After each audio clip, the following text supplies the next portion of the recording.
අවසන් මහ තරගයේ පරාජයටපත් වුණා. කොතනද අපිට වැරදුනේ? මං හිතන්නේ අපි ආරම්භයේදී ඉඳලම උඩපන්දු දෙකක් ගිලී ගියා.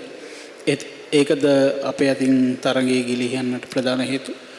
ඔව් මං හිතන්නේ මම එකක් නැත්තම් දෙකකට ඒක යොමු කරන්නේ නැහැ. මම හිතන්නේ අන්තිමට ඇහුවොත් මගෙන් 347ක් 46ක් ගෑවෝ ඒක ගහන්න බැරිද කියලා. ඔන්න අපේ chance එක පෙන්වන්න 347ක් ගහන්න. එනත් මම හිතනවා ඒව ඇත්තටම හොඳ ඒ කියන්නේ ඇත්තටම උන දේවල්. ඉතින් කියමු ඒ කැච් දෙක ඇල්ලුවා නම් අපි කොහොම සිටීද අපිට කියන්න බෑ. ඒකක් උයි අපි හරියට බෝල් කෙරුවේ නැහැ. ඒ දෙක හරියට බැක් කෙරුවේ නැහැ. ඒ තුන ඉතින් මම ඒක තුනකට දැම්මොත් එහෙමයි මම දාන්නේ. තුනේම අපි හරියට කෙරුවේ නැහැ. ඉතින් 340 ගානක් ගැහුව පළියට මම අතාරින්නේ නැහැ. අපි අරින්නෙත් නැහැ. මොකද ළමයිත් කිව්වා රයිට් අපි ගිහින් ගහනවා කියලා. එනත් ඔය අහන ප්‍රශ්නේට හොඳ වැලියු එකක් තියෙනවා. මොකද ඒක සත්‍යයක්. නෑ මම ඇහුවේ දැන් සාමාන්‍යයෙන් මේ වගේ තීරණාත්මක තරගයක මුලින් මොමන්ටම් එකක් බිල් කරන්න තිබුණා. ඒ උඩපන්දු දෙක ලබා ගත්තා නම් ඉන්දියා කණ්ඩායම අඩු ලකුණු සංඛ්‍යාවකට තියාගන්න තිබ්බා. ඔව් ෆස්ට් ඕවර් එකේමනේ. ඒකනේ. ඉතින් එහෙම විකට් එකක් වැටුනම මානසිකව අපි දන්නවා අපි කොහොමද සිටින්නේ. අපේ විකට් එකක් වැටුනම ඕන තැනක ඒක එහෙමයි. ඉතින් ඒක හයිපොතටිකල් කියලා කියන්නේ ඉංග්‍රීසියෙන්. ඒ කියන්නේ අපි දන්නේ නැහැ ඒක කොහොම වෙයිද කියලා. 340 ගානක් ගැහණයක් නම් නැහැ කියලා මට එහෙම කියන්න පුළුවන්. කොච් සමස්ත තරගාවලිය ගත්තොත් ලෝකයේ ශ්‍රේණිගත කිරීම වල අංක 3-4 ඉන්න කණ්ඩායම් දෙකත් එක්ක අපි තරඟ කළේ. මේ තරගාවලියේ අවසන් ප්‍රතිඵලය ගැන මොන වගේ හැඟීමක්ද තියෙන්නේ සහ එළඹෙන ලෝක කුසලානයට මේක කොයි විදිහේ පෙර සූදානමක් විදිහටද ඔබ දකින්නේ? ඔව් මම හිතන්නේ අපි අරගත්තොත් මුළු ටෝර්නමන්ට් එකම මුළු ට්‍රයි සීරීස් එකම මම හිතන්නේ අපිට හොඳ දැනුමක් ආවා. ඒ ගහපු මැච් වලින් අපි දින්න මැච් වලින් පෙරදුන මැච් වලින් අපි ඉගෙන ගත්ත දේවල්ද. ඉතින් හොඳ දේවල් තියෙනවා අපිට ඉස්සරහට යන්න. ඉතින් දැන් අපි මතක් කරගන්න ඕනේ ඔයා කිව්වා වගේම අපි ගැහුවේ 3යි 4යි මම හිතුවා 3යි 5යි කියලා. 3 4 නැත්නම් 3 5. ඔව් හරි. ඉතින් ඒ නිසා මම හිතන්නේ හොඳ දේවල් හුඟක් දැක්ක. මම ඇත්තටම අපි ස්තුතිවන්ත වෙන්න ඕනේ මේ වගේ ට්‍රයි සීරීස් එකක් අපිට ලැබුණ එක. මොකද නැත්තම් අපිට වර්ල්ඩ් කප් එකට යනකම් අපිට මුකුත් නැහැ. ඉතින් මම ස්තුතිවන්ත වෙනවා අපේ පාලක මණ්ඩලයටයි ඉන්දියාවටයි සවුත් ආෆ්‍රිකාවටයි මේක එකට දාන්න පුළුවන් වුණ එක. අනිත් ක්වෙස්චන් එක මට තියෙන හුඟක් ධනාත්මක දේවල් මේකේ. ඉතින් අපි බලලා ඒවත් ඒත් එක්කම දැන් කියමු තියෙන නෙගටිව්ස් ඒවා අතාරින්නෙත් නෑ. ඒවත් බලන්න ඕනේ. මොකද අපි නිකන් ධනාත්මක විදියට ගියොත් ඒකෙන් හැදෙන්න පුළුවන් එක විදියකින්. එනත් අපි අර ඍණාත්මක දේවල් දැකලා ඒකෙන් ඉගෙන ගන්නේ නැත්තම් ඉස්සරහටත් යන්න බැරි වෙනවා. ඉතින් හුඟක් තියෙනවා අපිට ෆීල්ඩින් වලින් අපි ලියාගෙන තියෙන දේවල් ඒවා කොහොමද ඉස්සරහට යද්දී අපිට දැන් කෝච් කෙනෙක් එනවා ෆීල්ඩින් ඉම්ප්‍රූව් කරන්නද. ෆීල්ඩින් කෝච් කෙනෙක් එනවා ඉන්දියාවෙන්. බැටිං කෝච් කෙනෙක් එනවා එංගලන්තෙන්. ඒකෙන් කොහොමද අපි උපරිමේ අරන් ඉස්සරහට යන්නේ කියලා තමයි අපේ ප්ලෑන් එක නෙක්ස්ට් ප්ලෑන් එක. ඒ වගේම දැන් 340 ඉක්මවලා යනවා කියන්නේ බැලු බැලමට ටිකක් ලොකු ලකුණක්. ඇත්තටම මේ වගේ ස්කෝර් එකක් වැදුනහම කෝච් හැටියට බැටින් ලයින් අප් එකට මොන වගේ උපදේශයක්ද දෙන්නේ මේක චේස් කරන වෙලාවකට? ඒ වගේ ස්කෝර් එකක් ආපුවමද? ඔව් මම හිතන්නේ මේක ඉතාමත්ම ලොකු ස්කෝර් එකක් වුණත් මම කියලා තියෙන්නේ අපි 500ක් ගැහුවත් කවුරු හරි අපිට 500ක් ගැහුවත් ඒක මම හිතන්නේ මගේ කාලේ දකී කියලා. එනත් ගැහුවත් අපි 501ක් ගහන්න ඕනේ. ඉතින් මම ඉන්නේ එතන සාමාන්‍ය මිනිස්සෙක් කියන දෙයක් කියන්න නෙවෙයි. මං ඉන්නේ එතන කියන්න ඔයගලගේ හැකියාව බැක් කරලා ඕකලන්ගේ කොන්ෆිඩන්ස් එකෙන් ගිහිල්ලා ඒක කරමු කියලා. ඒකයි මගේ පණවිඩය. ඒකයි මං ඕන වෙලාවක ඕන ටීම් එකකටද මම දෙන්නේ. ඒකයි ඉතින් හැකියාව තියෙනවා ඕකලන්ට ඔන්න chance එක 340 ගාණක් ගහන්න. ඒත් එක්කම අපි ඥානයත් එක්ක ගිහිල්ලා ඒක කරමු කියලායි මං කිව්වේ. ඉතින් ඉෂ්ට වුණා නම් නැත්නම් ළඟටවත් ආවනම් හොඳ දෙයක්. එච්චර ළඟට ආවේ නැහැ. Ramesh, looking ahead to the World Cup, now we don't have any India jobs internationally from now on until the World Cup will be held. So what sort of preparations that you have planned, and how do you take forward this team? Yeah, so we have a 14-week plan, 14 to 15-week plan before the departure of to the World Cup, and we intend sort of working on the things which we sort of jotted down. I mean, an area in batting would be power hitting, improving the power hitting, in establishing that better, in sort of galvanizing that, and into a place where we will have better power hitting plus good bat control. That's batting in short. In bowling, line and length, when needed, what line is needed for what time period of the game, you know. So I mean, so those are things which we faltered, and we also saw the opposition, whether it was South Africa or India, we saw them doing it in a more advanced manner. They did it in a more consistent manner. So those are areas which we need to go into. And in fielding we need to brush up a lot, and we saw how weak our shoulders are, how weak our ground fielding, sometimes high catching, and well, overall batting, bowling, fielding, decision making has been quite poor. Saying that, we have won 2 matches. We'll take that as a plus point, as a high positive, and dwell in that and try to learn of the others. විශේෂ පන්දු රැකීමේ පුහුණුකරුවෙකු සිටියේදී පන්දු රැකීමේ මේ තරඟාවලියේ පුරාම දුර්වලතා මතුවුණා. sorry අයිමත් කියන්නේ විශේෂ පන්දු රැකීමේ පුහුණුකරුවෙකු සිටියේදී තරඟාවලියේ පුරාම පන්දු රැකීම පිළිබඳව සෑහීමකටපත් වෙන්න බෑ. ඔබ ප්‍රධාන පුහුණුකරුව හැටියට ඉදිරියේදී මේ ගැන අවධානය යොමු කළ මොකද්ද කරන්න බලාපොරොත්තු වෙන්නේ? ඔව්, අපිට ඉන්න පන්දු රකින්න කෝච් කෙනෙක් ඉන්නවා, බැටිං කෝච් කෙනෙක් ඉන්නවා, බෝලිං කෝච් කෙනෙක් ඉන්නවා, මං ඉන්නවා. ඉතින් අපි ඔක්කොම එතකොට ෆේල් එහෙනම් නේ. ඉතින් මම එක්කෙනෙක්ට මං ඇඟිල්ල දික් කරන්නේ නැහැ. මම හිතනවා අපි ඔක්කොම එක්කහුවලා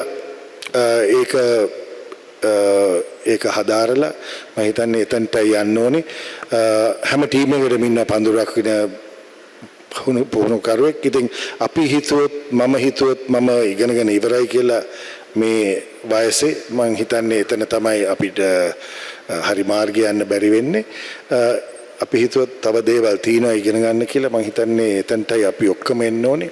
එතනට ඇවිල්ලා මම හිතන්නේ මට ඉන්න කණ්ඩායමත් එක්ක අපි හැම කෙනාම එහෙමයි හිතන්නේ.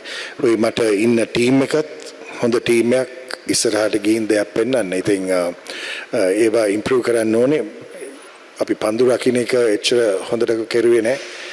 ඒක මම හිතන්නේ ළමයි යුත්තේ ඒ රෙස්පොන්සිබිලිටි එක අරගන්න ඕනේ. මතක් කරන්න ඕනේ නෑනේ. ඇත්තටම අත වැහෙන්නනේ තියෙන්නේ හරි වෙලාවේ. ඉතින් ඒක උනේ නෑ. මම හිතනවා ඒක උන දවසට අපි හොඳ ෆීල්ඩින් ටීම් එකක් කියලා හැමෝම කියනවා. ඒක වෙන්නේ නැතිකොට අපි හරි සෞත්වයට පේන්නේ. ඉතින් ඒක සත්‍යයක්. කෝච් අපි දකින්න දැන් සාමාන්‍යයෙන් ශ්‍රී ලංකා කාන්තා ක්‍රිකට් කිව්වහම චමරි අතපත්තු කියන අයිකන් එක ගොඩක් වැදගත් වෙනවා කියලා අපි විශ්වාස කරනවා සහ ප්‍රේක්ෂකයන් විශ්වාස කරනවා. එතකොට මේ තරඟාවලිය පුරාවටම චමරිගෙන් ලැබුණේ අර්ධ ශතක 2ක් විතරයි. එතනින් යාට යන්න අපහසුතාවයක්. ඔයගේ මූල පේන්නේ මට. sorry මට කියන්න. චමරි අතපත්තුට මේ තරඟාවලිය පුරාම අර්ධ ශතක 2ක් විතරයි ලබා ගන්න හැකියාව ලැබුණේ. ඉතින් අර මේ වගේ ලොකු චේස් එකකදී එයාගේ දායකත්වය ගොඩක් වටිනවා. නමුත් අපි දැක්කා පහුගිය තරඟවලදී හර්ෂිතා ඊට පස්සේ නිලක්ෂී වගේ තරඟ මේ පිටිකාරණියන් ලකුණු ලබා ගන්නවා. ඔබට මොකද හිතෙන්නේ මේ චමරිගේ මේ තියෙන තත්ත්වයක් එක්ක ඒකෙන් තවත් විශාල දායකත්වයක් කණ්ඩායමට ලබා ගන්න අවශ්‍යයි? ඔව් මම හිතන්නේ ඒක හොඳ ප්‍රශ්නයක්. අපි දැකලා මගේ මේ අවුරුදු දෙකමාර ඇතුළත මම දැකලා තියෙනවා එයාගේ හොඳම නොක්ස් ටිකක් ඔය මේ ටිකේ මම හිතන්නේ එයාගේ නොක්ස් එච්චරම solid නෑ එච්චරම fluid නෑ ඉංග්‍රීසියෙන් කියනවා නම් එනත් මම හිතන්නේ මේ ලැබුණු අර්ධ શතක නිසාම එයාගේ confidence මම හිතන්නේ the batting කියන්නේ හැම පිටින්ම මානසික දෙයක්. ඉතින් ඒ මානසිකත්වයට එයා ඇවිල්ලා ඒ confidence එක අරන් මම හිතන්නේ ඉස්සරහට යන්න එයාට තියෙන්නේ. එතකොට අපි prepare වෙන්නේ එයා නැතුව කරන්නේ. ඒ කියන්නේ එයා fail වුණොත් එයා ඇවිල්ලා අපිට දෙන දවසේ අපිට හොඳ knock එකක් දෙන දවසේ 50 නෙවෙයි අපිට ඊට වඩා ටිකක් ඕනේ මම හිතන්නේ. එදාට තමයි අපේ හොඳ සක්සස් එක පේන්නේ. එනත් එයා නැතුවත් එයාගේ පොඩි කෑල්ලක් එක්කත් අපි දෙන්න මැච් දෙයක්. ඉතින් මම හිතන්නේ ඒක මට ලොකු දෙයක් ඒක. කෝච් අද තරගයේ අපේ චේස් එක බැලුවොත් එහෙම අපිට 7ක විතර රේට් එකෙන් තමයි චේස් කරන්න තිබ්බේ. නමුත් අපි කිසිම තැනක දැක්කේ නැහැ අපේ කිසිම ඕවර් රේට් එක මම දැක්කේ නැහැ 5.2 ඉක්මවලා අපි රේට් එකක් ගන්නවා කිසිම තැනක. ඇත්තටම මේ වගේ දැන් 350ක වගේ රේට් එකකට යනවා නම් අපේ ඇත්තටම බැටින් ලයින් අප් එක පීඩනයකට ලක් වෙලාද ඒ කියන්නේ අපිට එච්චර චේස් එකකට යන්න මානසිකත්වය හදාගන්න අමාරුද කියන කාරණේ මගේ එක ප්‍රශ්නයක්. අනිත් එක දැන් ටූර්නමන්ට් එකම දිහා බැලුවොත් එම ඉන්දියාවේ සෑහෙන හොඳ පර්ෆෝමන්ස් තිබ්බා බැටින් ලයින් අප් එකේ.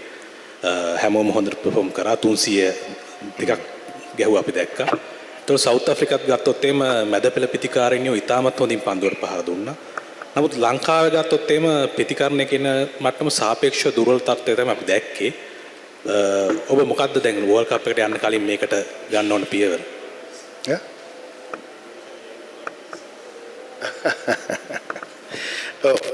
මම දන්නවා ඔයාගේ මම හිතන්නේ සාධාරණ ප්‍රශ්නයක්. ඉතින් හැකියාවෙන් අපි තව ඉහළට යන්න ඕනේ එතනට එන්න.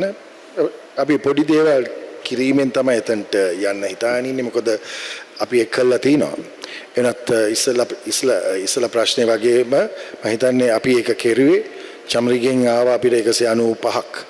එනත් අපි දැන් පුහුණු වෙන්නේ ඒ 195 නැති වුණොත් අපි කොහොමද 300ට යන්නේ? 300 තමයි මං කවදා ගැහුවත් කොහෙ ගැහුවත් මට ඕනේ 300ක්. හරි බෝල 300ක් තියෙනවනේ අපි 300ට යන්න ඕනේ. ඉතින් කිව්වා වගේ අපේ රේට් එක හරි නෑ. ඒ වුණත් අපි ඒත් එක්කම බලන්න ඕනේ ඒගොල්ලෝ හොඳට බෝල් කරුවද? ඒගොල්ලන් අපේ විකට් ගත්තද ස්ටාර්ට් එකේ? කොයි තැනටද දැම්මේ? හොඳ ෆීල්ඩ් ප්ලේසින්ග්ස් තිබුණාද? එවැනි දේවල් ඒගොල්ලන්ගේ ඒගොල්ලන් අපේ අත් කැඩුවද? අත් කඩනවා කියන්නේ ඒ රිද්මය තියන අයගේ මික්ස් කළා ඒගොල්ලන්ගේ අත් කැඩුවද? ඉතින් එවැනි දේවල් ඒක මම දැක්ක දෙයක් තමයි ඒගොල්ලන් ලොකු විදියට කෙරුවා. ඒ වුණත් ඒක එක්ස්කියුස් එකක් නෙවෙයි. ඔයා කියන වගේ අපිට බලන්න තිබුණා ඒට වඩා දෙයක්. ඉතින් අපේ අදිෂ්ඨානය ඒකයි මම බැලුවා අමුතු දෙයක් කරන්න. ඒකයි මං අර දෙවි වගේ කෙනෙක්වත් ඇරියේ මොකද මං දැකලා තිනවා ගහනවා. ඉතින් ඒක chance එකක් කරන් තමයි ටික පරක් වෙලා වුණත් එතන ඉන්න ඒට ඉස්සෙල්ලා ඉන්න බැටර්ස්ලට ඒට වඩා දෙයක් කරන්න තිබුණා කියලා මම හිතනවා.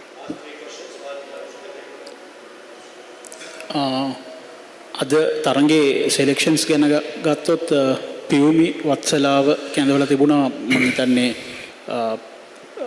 under 19 කැප්ටන් වෙනුවට කලින් හිටපු මොකද මේ සිලෙක්ෂන් ප්‍රොසෙස් එක ගැන මොකද්ද කියන්න පුළුවන්? දැන් මම නෙවෙයි සිලෙක්ට් කරන්නේ අපි සිලෙක්ටර්ස්ලා 5 දෙනෙක් ඉන්නවා. කැප්ටන්ගේ ඔපිනියන් එකක් තියෙනවා. මගේ ඔපිනියන් එක විතරයි එතන. මගේ මම දන්නේ කොහොමද කියන්නේ මගේ ඔපිනියන් එක. ඉතින් කොහොම හරි මට දෙන්න ටීම් එක අපි 17ක් ඉන්නවනේ මම ලෑස්ති වෙන්න ඕනේ එකෙන් ගහන්න. ඉතින් පියුමි වත්සලාව ගෙනාවේ එයා රයිට් හෑන්ඩ් බැටර්. ඉන්දියාවට ඉන්නවා ඔෆ් ස්පිනර්ස්ලා හුඟක්. ඒ නිසාමයි ඉතින් අපි දැක්ක ඒට ඉස්සෙල්ලා මැච් එක අපි දින්න මැච් එකේ දැක්කා ඒගොල්ලන් ඇවිල්ලා බෝල් කරන ඒ විලාසය. ඉතින් ඒ නිසායි අපි පියුමි වගේ අපිට ඔප්ෂන් එකක් තිබුණා පියුමිද හන්සිමාද. හන්සිමාව ගැස්සුවා නම් ඒ බෝලිං කෑල්ල නැති වෙනවා. ඉතින් අපි දැන් කවිෂාගේ නැතිකම අපි කතා කරේ නෑ කවුරුත් කවිෂා නැතිවීම ඒක ලොකු දෙයක්. ඒකත් එක්ස්කියුස් එකක් නෙවෙයි. ඒක මං ආස නැහැ එක්ස්කියුස් එකක් හැටියට දෙන්න. එයා දැන් නැත්තම් චමරි නැත්තම් එතකොට අපි ගිහිල්ලා ඔහේ ගහලා එනවද? නෑ. එතකොට අපි හැඩ ගැස්සිලා යන්න ඕනේ. ඉතින් මම හිතනවා ඒක හොඳ ඇස්සරීමක් අපිට බලන්න කවුද එන්න පුළුවන් ඒ හතේ ඉස්සලා හතේ අපිට බෝලර්ස්ලා දෙන්නෙක් හිටියා කවිෂා ඉඳද්දි. එක පාට මේක නැති වුණාම අන්තිමට දින්නේ යත් එක්ක අපි. ඒක නැති වුණාම ඒක පොඩි වැකියුම් එකක් වගේ වුණා අපිට.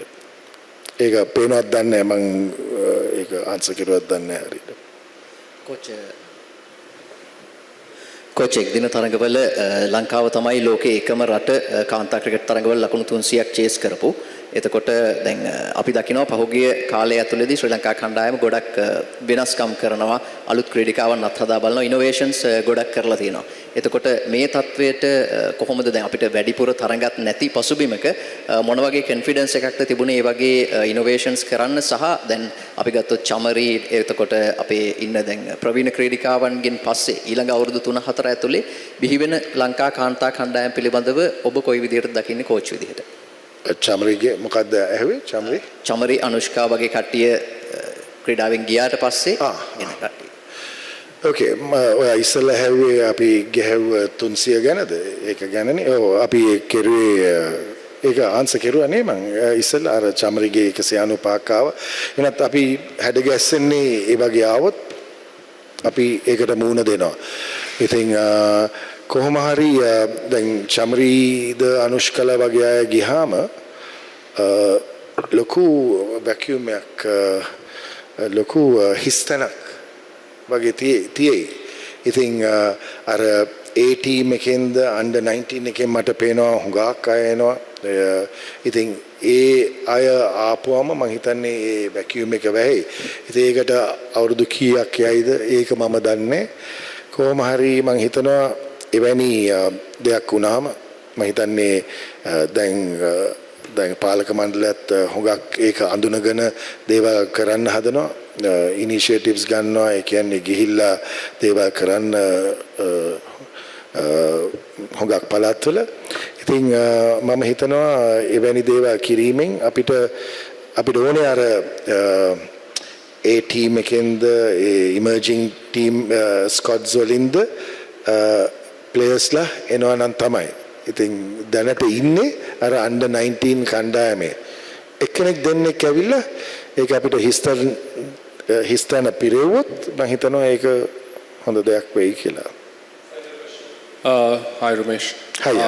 Sorry, I came in late, so apologies if this question was asked already. It's a two-parter. First question is, we noticed that with the batting, there was a lot more aggression and innovative strokes shown by a lot of players. Hasini Pereira was pushed up the order. She was taking on the bowling early, which was a bit of a change over recent times where, yes, you had Harshita and Dilhari doing it, but now it was across the order. Just speak to me about some of the work that you've been doing behind the scenes in sort of shifting that mentality, where we even saw Sugandhika Kumari coming out and trying to play some shots. And the second question is with regard to the bowling and the fielding. Those were two of the clearly the weakest links across all three teams. I think Sri Lanka probably was the weakest bowling unit, and in terms of fielding also, even today we saw some very easy chances go down. What's being done? Chamari mentioned and we know there's a fielding coach coming down from India as well. What's been done to sort of accelerate the improvement in the fielding, particularly with the girls? Yeah, well, I just mentioned it in Sinhala earlier on.